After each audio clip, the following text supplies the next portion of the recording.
அவதார புருஷனான ராமபிரானின் ஆட்சி காலம் நடந்து கொண்டிருந்த அந்த தருணம்.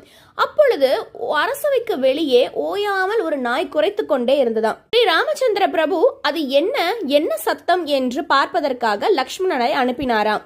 லக்ஷ்மணன் அதை பார்த்து விட்டு வந்து ராமரிடம் கூறினாராம், அந்த நாய் உங்களிடம் ஏதோ பேச வேண்டுமாம், தங்களை அழைக்கிறது அண்ணா என்று ராமரிடம் கூறினாராம். இதை கேட்டு ராமரும் அரசவையில் இருந்து எழுந்து நாயிடம் சென்றாராம். என்ன வாயிற்று, ஏன் இந்த சத்தம் என்று கேட்டாராம்.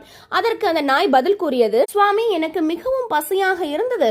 அப்பொழுது ஒரு பிராமணன் தன்னிடம் கொஞ்சம் சாதம் வச்சிருந்தான். அதை நான் எடுக்க போகும்போது என்னை கல்லை விட்டு எரிஞ்சிட்டான். அவனிடை பற்றி நான் உங்களிடம் கூறுவதற்காக தான் நான் வந்தேன் அப்படின்னு சொன்னாதான் அந்த நாய். உடனே அந்த பிராமணனையும் அழைத்து விசாரித்த போது அது உண்மை என்று புலப்பட்டது. அந்த நாய் அந்த பிராமணனுக்கு ஒரு தீர்ப்பு வழங்கியது. அது என்னவாக இருக்கும்னு கமெண்ட்ல சொல்லுங்க. அந்த தீர்ப்பு ரொம்பவே சரியாதாக இருந்தது.